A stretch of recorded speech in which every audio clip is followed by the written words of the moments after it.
Es una visita que esperábamos desde hace tiempo. Hace tiempo. ¿No es cierto? Y es un gusto recibirlo. Es Monseñor José María Domínguez. Vamos a escuchar una breve reseña, una semblanza de quién es nuestro visitante.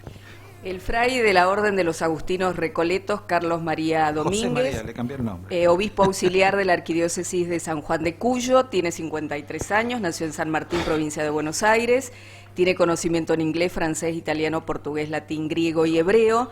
En 1972 inició sus estudios primarios en el Colegio Agustiniano de la ciudad de San Andrés, provincia de Buenos Aires, donde conoció a los religiosos agustinos recoletos. Fue ordenado sacerdote el 13 de marzo de 1993 y hasta su designación en San Juan residía en España. Fray Domínguez fue ordenado por el Papa para ocupar la jerarquía de obispo auxiliar de San Juan, cuya función es asistir al arzobispo Jorge Lozano en todo lo necesario para llevar adelante la misión de la Iglesia Católica. En una de sus recientes declaraciones dijo: San Juan ya me ha enamorado. Bienvenido, Monseñor, a San Juan. ¿Y es tan así? ¿Cómo lo ha recibido San Juan? Maravillosamente, sí, la verdad que, y esto no es para cubrir el expediente ni para quedar bien, sino que es la constatación de una realidad diaria, porque gracias a Dios en el tiempo que llevo ya aquí en la provincia y trabajando para la iglesia de San Juan, que puedo decir que he recorrido casi todos los departamentos, es así, ¿no? La gente, cuando me preguntan qué es lo mejor que tiene San Juan, siempre respondo los sanjuaninos, ¿no? Porque la gente es muy cordial, muy afable, muy abierta, muy acogedora, y así me lo han hecho sentir. ¿Qué hace el obispo auxiliar? No teníamos en San Juan un obispo auxiliar. ¿Cuál es su tarea, su función? Bueno, como decían ahí recién en la biografía, es ayudar a la guía de la Iglesia, al arzobispo Monseñor Jorge Lozano, multiplicar de alguna manera, por decir así, la presencia episcopal en las parroquias y también en la gestión pastoral de la arquidiócesis, ¿no? En las áreas pastorales, bueno, nos hemos organizado y dividido para que yo me ocupe de algunas cosas y el arzobispo se ocupe de otras, ¿no? Y bueno, de una permanente y continua comunión, ¿no? Yo, como digo, estoy para acompañar y para ayudar en lo que haga falta. Ahora, canónicamente, mi título también es el de vicario general de la arquidiócesis, es decir, en ausencia del arzobispo, yo tomo la dirección de la arquidiócesis, ¿no? Bien. Hábleme, me interesa, de los agustinos recoletos. Bueno, los agustinos recoletos, y voy a hablar en primera persona porque yo, a pesar de ser obispo de San Juan, me siento agustino recoleto, ¿no? Porque hace más de 30 años que soy fraile, y es una familia religiosa, una orden religiosa, nacida de una reforma de la Orden de San Agustín, también fruto de una corriente espiritual que se dio en la Edad Media, en lo que se llama el siglo de oro español, en el siglo XV, donde las órdenes religiosas, después sobre todo de la reforma del Concilio de Trento, han querido hacer una profunda renovación, llegando a las fuentes, a las raíces, ¿no? Comenzó con Santa Teresa de Ávila y la reforma de los carmelitas descalzas. Bueno, la recolección agustiniana es la reforma de la Orden de San Agustín, de ahí nacimos los agustinos recoletos, ¿no? En el siglo XV. ¿Como los franciscanos, como los salesianos, algo así? Bueno, a ver, para distinguir, las órdenes religiosas que tienen un carisma especial, es decir, una manera particular de vivir el Evangelio, de una faceta de Jesús, de, qué sé yo, los franciscanos la pobreza, los jesuitas la obediencia, se diferencian de las congregaciones porque las congregaciones tienen un apostolado específico. Ajá. Las órdenes religiosas no, sino que en cualquier apostolado, ya puede ser parroquias, colegios, misiones, lo que sea, se vive el carisma que tiene cada orden religiosa, ¿no? En cambio, la congregación es los salesianos a la educación de la juventud, los hermanos maristas también a la educación, y así puede haber a la misión, a la salud, etcétera, etcétera, ¿no? Por eso somos una orden mendicante, que es ese movimiento nacido en el siglo XV, ¿no? Mira, Monseñor, y a nivel país, me imagino, siendo una persona de Buenos Aires, debe conocer bastante cómo se maneja la Iglesia en la Argentina. ¿Cómo la ve a la Iglesia? ¿La ve bien? ¿La ve fuerte? ¿La ve importante? ¿O hay cosas por hacer? Bueno, yo falté 7 años de Argentina y hace 4 que volví de Europa, ¿no? Sí. Entonces no sé si tengo yo la capacidad de dar una opinión sobre cómo veo a la Iglesia argentina. Uh-huh. Las comparaciones son odiosas, ¿no? Pero yo noto diferencia entre lo que se vive en Europa y lo que se vive aquí. Bien. En América, concretamente en Argentina y más puntualmente en San Juan. Para decirlo así de una manera que llame la atención, yo hacía muchos tiempo que no celebraba misa con una iglesia llena, ¿no? Para que vean cómo están las cosas. Claro. Pero esto pasa en San Juan, porque también he estado en Buenos Aires celebrando misa y también se nota la falta de participación, ¿no? Todo también depende de la idiosincrasia y de la tradición que tenga el pueblo. Yo creo que Mientras estamos hablando, estamos viendo algunas imágenes Ahí está con el actual Papa.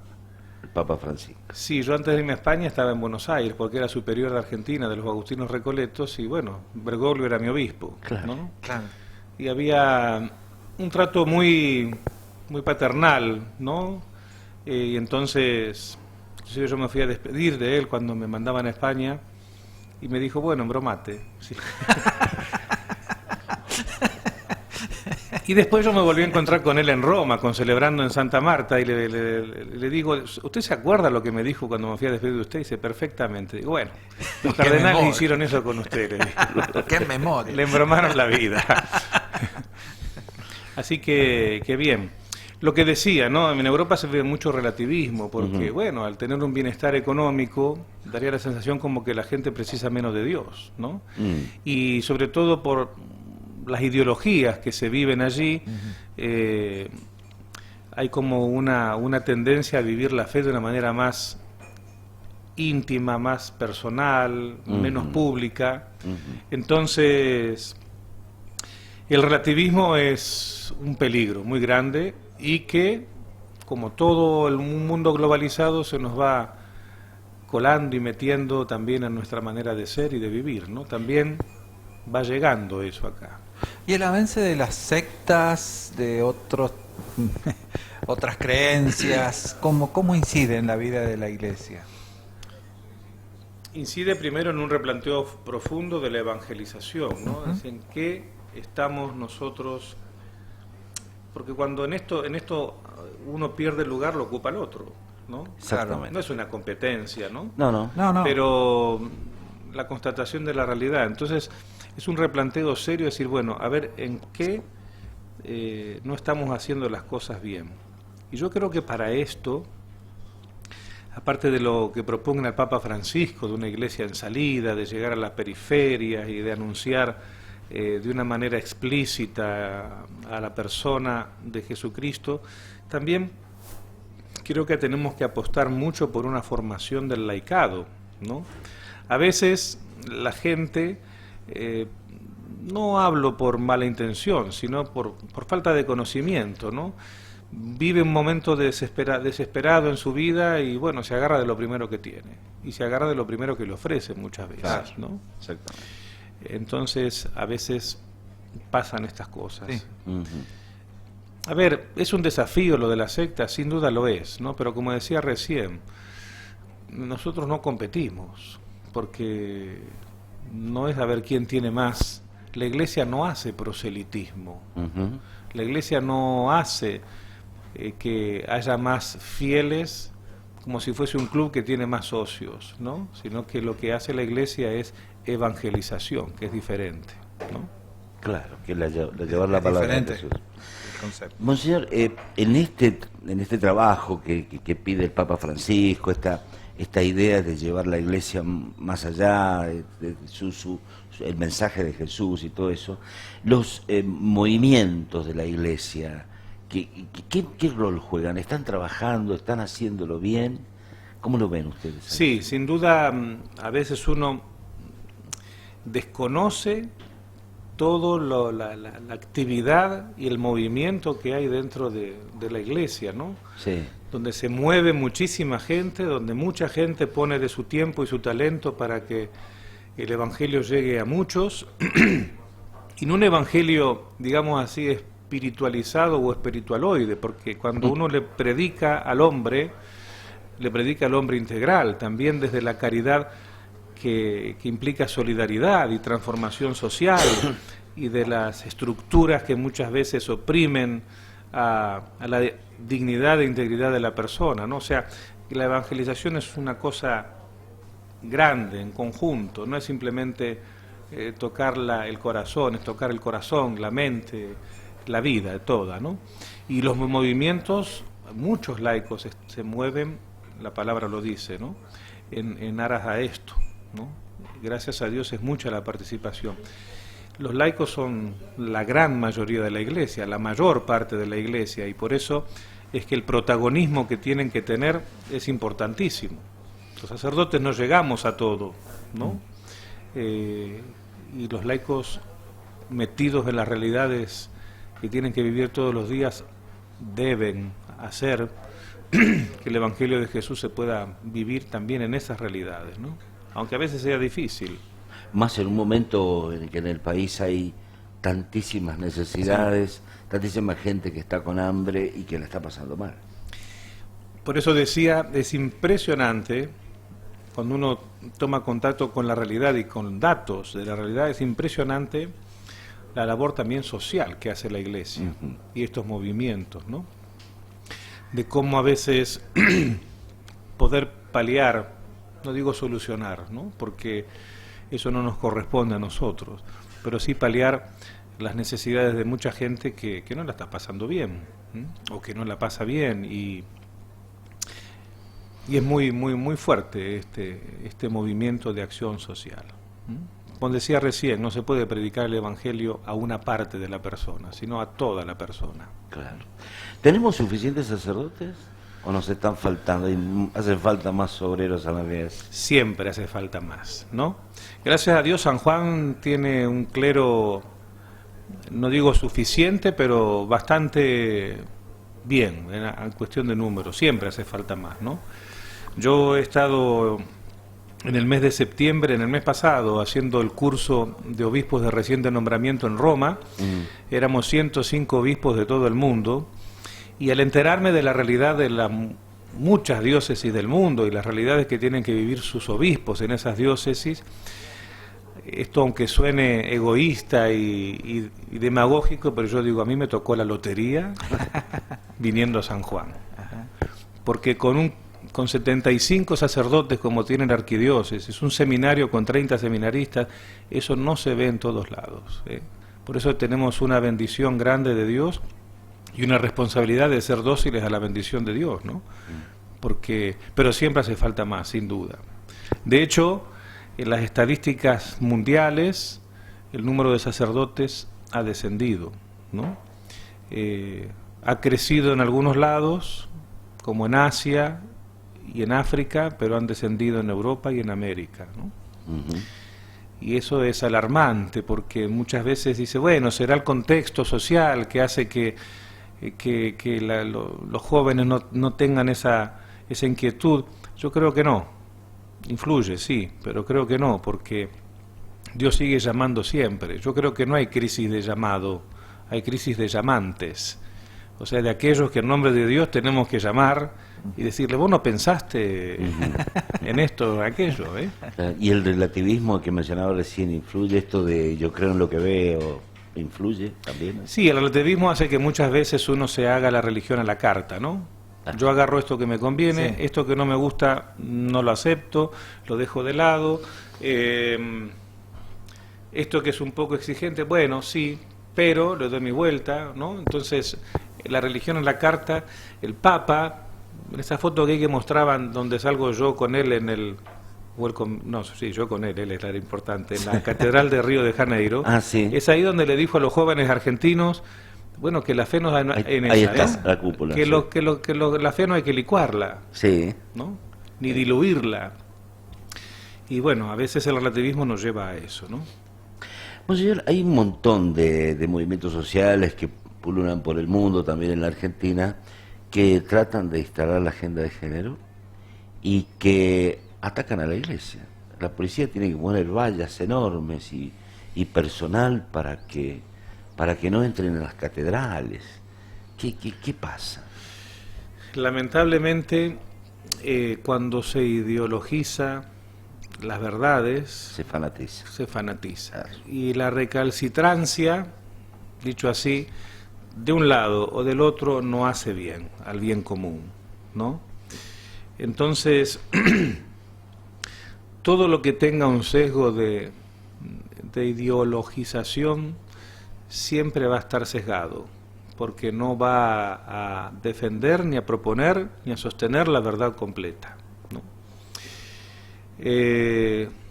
Nosotros tenemos que aceptar como iglesia la revelación de Dios, ¿no? Que la palabra de Dios dice varón y mujer los creó, ¿no?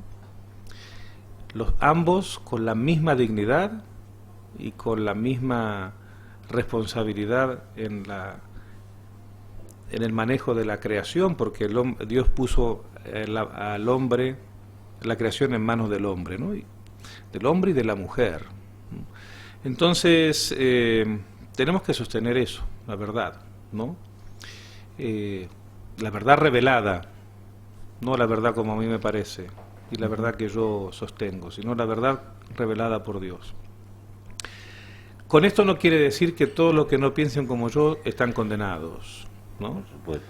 Que los que no piensan como yo,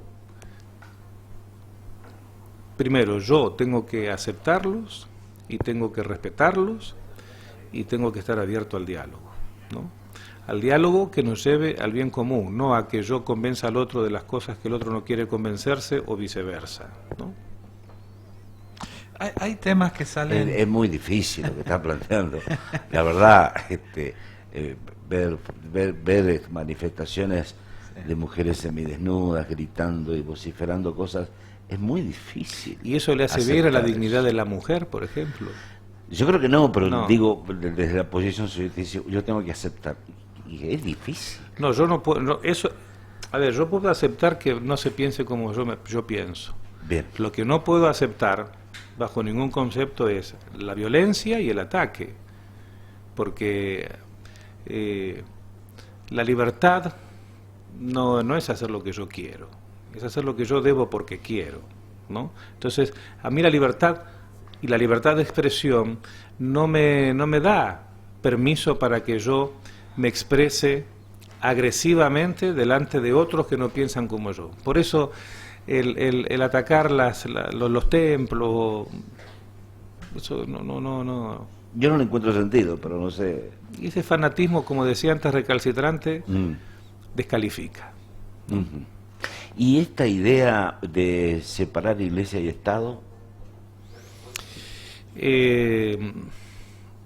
Creo que es positivamente bueno la autonomía, ¿no? Hay que modificar la Constitución. Sí. Por una cosa es la autonomía y otra cosa es la independencia. Bien. ¿No? Bien. Yo creo que cada ámbito tiene su autonomía. El Estado es el Estado, la Iglesia es la Iglesia. Cuando uno dice de autonomía es que tiene que haber colaboración mutua. Volviendo al tema de lo social, por ejemplo, hay muchos proyectos sociales. Bueno, ahí tendría que meterse el Estado. Pero cuando el Estado no llega, se mete la Iglesia, o viceversa también, ¿no? Entonces, dentro del ámbito esa autonomía es saludable. Ahora, cuando esa autonomía hace que se cree dependencia, y a veces esa dependencia puede llegar a hacer perder la libertad, Bien. ahí está el problema, ¿no? Por eso dice que es positivo. En el sentido, a ver, esto último que lo quiero aclarar por el sentido, bueno, yo te ayudo con un subsidio, con algo, siempre y cuando vos Hagas tal cosa. no me ataques, Claro. ¿no? Por ejemplo. Claro, o sea, el subsidio me ata la lengua. Y claro, la iglesia tiene que seguir con el proceder de Jesús. Jesús también proféticamente denunció las injusticias que retrasaban la llegada del reino de Dios, ¿no? Y eso a veces no gustó, ¿no? Bien. La pregunta tiene el sentido de esta pregunta que sigue ahora. Hay mucha gente que piensa que los sacerdotes, los párrocos, los vicarios, ganan mucho dinero, que viven muy bien. Y la verdad que no es tan así. Me parece que si no trabajan no cobran, ¿no? Es que más, los sacerdotes no cobramos, ¿no? A veces tenemos que hacer un esfuerzo grande por llegar, porque por ejemplo, aquí mismo en San Juan, en las parroquias, en los departamentos del interior, los departamentos son toda la parroquia, Claro. ¿no? Y para ir a cada comunidad, a cada capilla, como digo yo, el coche no se llena con Ave María, hay que llenarlo con nafta, Sí. ¿no? Y eso sale dinero. Y entonces, no, a veces, dicho así irónicamente, tenemos que hacer, más que curas, somos malabaristas, ¿no? Para poder llegar a cubrir las necesidades que hay y que son muchas, ¿no? Claro.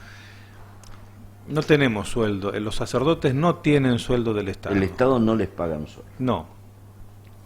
A ver, el convenio, esta ayuda económica que tiene el Estado para con la Iglesia, basada en el artículo 2 de la Constitución Nacional y en la ley de culto, es la ayuda económica a los obispos, en el que progresivamente se está renunciando Sí. a eso, la ayuda a las parroquias de frontera y la ayuda por cada seminarista, ¿no? Ustedes imagínense, nosotros aquí en San Juan tenemos un seminario con 30 muchachos. Hay que darles de comer todos los días a 30 muchachos. Hay que mantener ese edificio, hay que pagarle a los profesores que van a darles clases para que aprendan filosofía y teología. O sea, son muchos los gastos que hay y a veces no tenemos cómo paliarlos, ¿no? Claro. Sí, uno ve los sacerdotes por ahí, andan con poco tiempo porque tienen que ir a dar clase a un colegio católico o tienen que ir al seminario a dar clases, y de ahí es donde cobran un sueldo, pero tienen que trabajar. Son representantes legales De colegios. de colegios. Aunque suene funcionan. peyorativo, pero bueno, eso es como si fuese una changuita para tener un poquito más de entrada, ¿no? Porque a veces las parroquias no dan para vivir, ¿no? Sí, que es a través de la bolsita que pasan los fieles durante las misas. No siempre todo es eso, una parte va para el sacerdote de ahí. Eso lo administra el Consejo, o lo tendría que administrar el Consejo de Asuntos Económicos de cada parroquia, ¿no? Pero bueno, una parroquia hay que pagar la luz, el gas, los servicios, los impuestos, y todo eso son erogaciones muy caras que a veces la comunidad parroquial, cuando es pobre, no tiene cómo sostenerse con eso, ¿no? Entonces uno ve el esfuerzo, por ejemplo, de a veces hacer una venta de empanadas para tener que pagar la luz, ¿no? Es increíble. Bien. Monseñor, recién Ana nos leía, usted ha estudiado muchos idiomas. Bueno, pero por gustos personales. Ah, ¿sí? Algunos porque la carrera de teología implicó que tenga que estudiar idiomas, y otros porque me gustan, ¿no? Y después porque, como Agustino Recoleto, yo he sido provincial. La orden, 2 minutos para explicar esto, la orden de Agustino Recoleto en el mundo se divide en provincias, Sí. ¿no? Y la provincia de la que yo era provincial, que se llama Santo Tomás de Villanueva, tiene casas en España, Venezuela, Brasil, Argentina y Perú. Entonces, como se dan cuenta, era una provincia bilingüe. Claro. Había que saber portugués también. Claro, seguro. claro. porque yo tenía que visitar todas las comunidades y en el contacto con la gente en Brasil tenía que saber portugués. Aparte, viviendo con brasileños uno aprende, ¿no? Siempre se aprende las cosas que no te enseñan los libros cuando uno vive con la persona, ¿no? Bergoglio también fue provincial de los jesuitas, sí, pero su provincia era Argentina, una parte de Argentina. Claro. Dos definiciones. ¿Qué es Jesús? El Señor, el Salvador, el Hijo de Dios, hecho hombre. ¿Y está la Trinidad? La Trinidad es lo que dice el catecismo, un solo Dios en tres personas distintas. No me pida que lo explique, porque por más que lo explique nunca lo vamos a entender. Porque nuestra mente no está preparada para entender esto. Nosotros estamos preparados para entender cosas, digamos así, espacio-temporales, ¿no? Y entonces, ¿cómo puede ser que sea uno solo, pero son tres distintos? Y en el hombre, usted, yo, Claudio, los muchachos, ¿dónde está Jesús? ¿Dónde está la Trinidad? bueno, dice la palabra de Dios que el hombre fue hecho a imagen y semejanza de Dios, ¿no? ¿Qué significa la imagen y la semejanza? Dios es un ser inteligente, Dios es un ser libre, ¿no? Y ahí, en la inteligencia y en la libertad está la imagen y la semejanza de Dios. Somos el único ser, criatura de toda la creación, que podemos decidir por nosotros mismos, aunque a veces decidamos mal, ese es el riesgo que se corre, y que tenemos esa capacidad de comprensión y de inteligencia, ¿no? Tenemos una voluntad que no está de alguna manera determinada, sino que podemos elegir. ¿Y ahí es donde actúa el Espíritu Santo? Bueno, el Espíritu Santo actúa como aquel que viene a defendernos y ayudarnos en nuestra debilidad, dice la palabra de Dios, y es el que nos hace o nos inspira a que elijamos bien. Y elegir bien significa elegir lo que Dios quiere para mí, que siempre lo que Dios quiere para mí es lo mejor. Es como la voluntad. No. La voluntad es la voluntad. Bien. Y el Espíritu Santo es el Espíritu Santo. El Espíritu Santo toca la mente, toca el corazón y toca la voluntad. Siempre y cuando yo lo deje que eso lo haga. Porque siempre en estas cosas es como, suele decir esta imagen que el corazón es como una puerta en donde solo hay picaporte del lado de adentro. Yo abro y dejo pasar al Espíritu, a Jesús, si yo quiero. Si no quiero, no. Jesús nunca va, como no tiene el picaporte del otro lado porque Él lo dispuso así, nunca va a abrir la puerta a entrar repentinamente, ¿no? Bien. Hay otra cosa que me tiene que explicar. Hay un video que quiero que lo veamos juntos. Es muy cortito. Aunque sea uno. Sí, muy cortito. Estoy de vuelta, después de larga ausencia, igual que la calandria que azota el vendaval, y traigo mis canciones como lenitas lejas, recuerdos de fogones que invitan a manejar, y traigo mis canciones como lenitas lejas, recuerdos de fogones que invitan a manejar. Bueno, a ver qué explicación nos va a dar de ese video. Y que soy un cara dura, esa es la explicación. Pero no, lo hace muy bien. Sorprendió a... Resulta que esta era la fiesta del día posterior a mi ordenación episcopal. Y bueno, estaban esos muchachos animando el almuerzo y justo uno había estacionado mal el coche y tuvo que bajarse. Y yo me subí por cara dura y empecé a cantar. Pero lo hace muy bien. El otro muchacho se quedó abajo y me miraba mientras tomaba algo y decía, yo voy a perder el trabajo con esto. Y bueno, ahí estamos, sí. Bien. ¿Le gusta cantar? Sí, yo cuando era chico estudié canto, me ganaba la vida cantando el Ave María en los casamientos, ¿no? Hasta que entré al seminario. Y después vi eso como un talento que el Señor me regaló para ponerlo al servicio del pueblo de Dios, así que después también animaba con el canto las misas y bueno, también de alguna manera para confraternizar. ¿Lo llamó temprano usted entonces? Yo entré al seminario a los 18 años, sí. Ya de chiquito quería ser cura, porque era monaguillo y bueno, la primera motivación que tuve es, me gusta hacer lo que hacen los curas, quiero celebrar misa, ¿no? Y me gustaba vestirme con esas ropitas así de la sotanita roja y esas cosas de los monaguillos, pero bueno, y después lógicamente uno va cambiando las motivaciones, ¿no? Bien. Siguiendo, yo quiero también preguntarle, recién estaba dando como definiciones, Sí. hay dos temas, Sí. incluso se la critique la Iglesia por las posiciones que toma. La homosexualidad, ¿cuál es la posición de la Iglesia? Y el celibato de los sacerdotes. Dos temas sencillos, ¿no? Sí, justo para que yo abra la boca y me critiquen, pero bueno. Con respecto a la homosexualidad, la Iglesia lo que sostiene en el catecismo es que los actos homosexuales son intrínsecamente pecado, ¿no? Ahora, una cosa son los actos homosexuales y otra cosa tenemos que distinguir la tendencia homosexual, ¿no?